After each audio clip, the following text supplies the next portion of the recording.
recently, 78-year-old woman, very serious car accident, in a wheelchair, couldn't walk, couldn't speak. Made up her mind, like, this is it. I am here to change.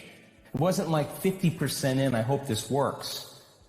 She was like, I made up my mind, and the decision became a moment in time that she never forgot. She will say to you, I know the moment I made up my mind.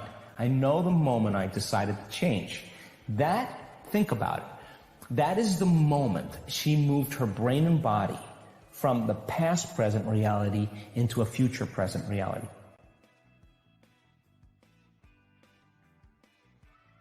What do I mean by that? People wake up in the morning and they don't feel anything, and all of a sudden their brain is a record of the past. They start thinking about all their problems, and those problems are memories of certain people and objects and things at certain times and places.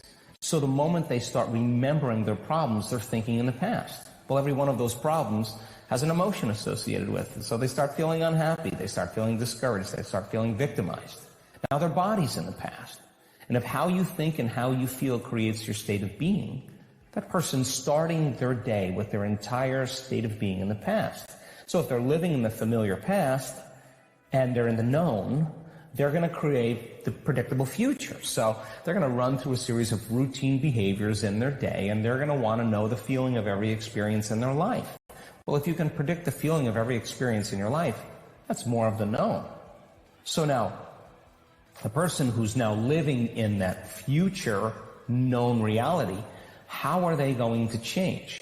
Well, the moment you make a decision and you come out of your resting state and you begin to say, I don't care what's going on in my life, environment. I don't care what people think, environment. I don't care how I feel, body. I don't care how long it takes, time. I'm going to do this. And the hair on the back of your neck stands up. That's a new electrochemical signal to the body.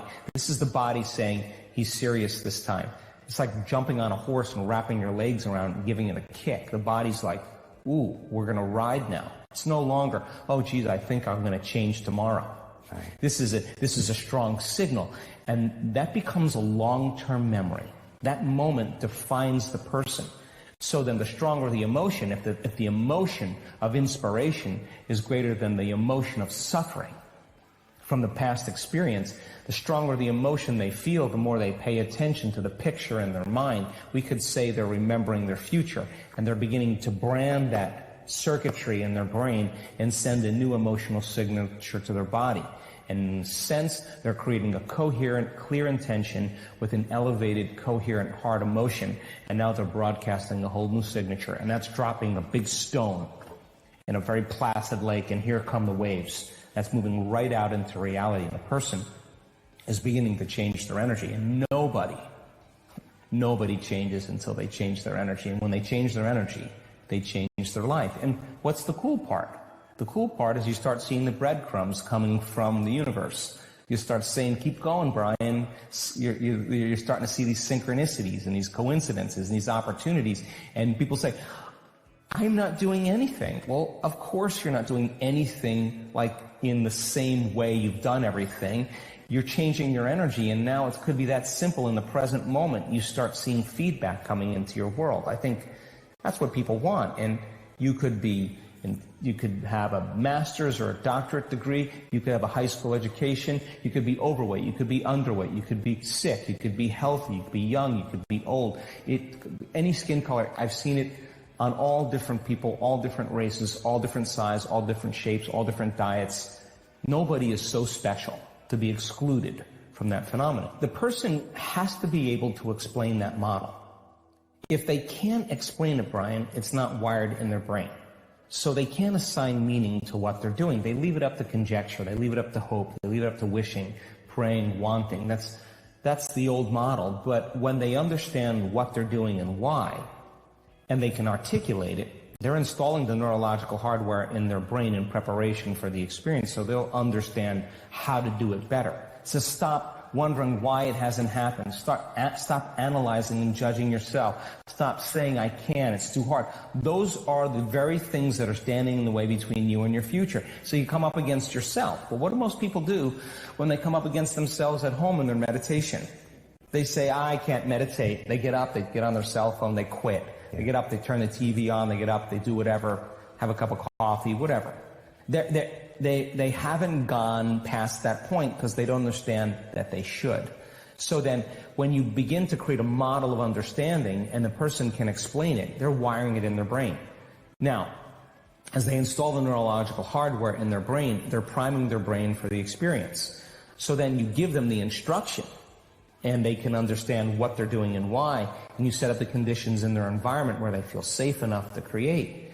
Now we take them to the next level, and the experience then begins to change their brain. It begins to change their body. It begins to downregulate certain genes, upregulate other genes.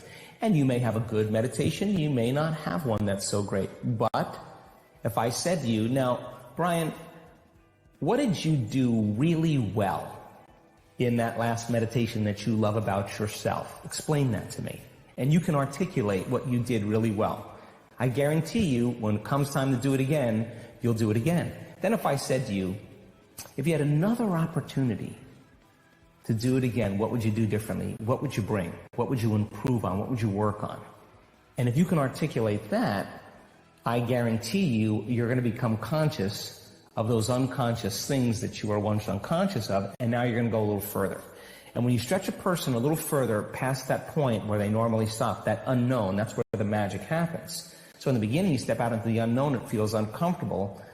But if you keep applying what you're learning, we've seen this over and over again, and for years now.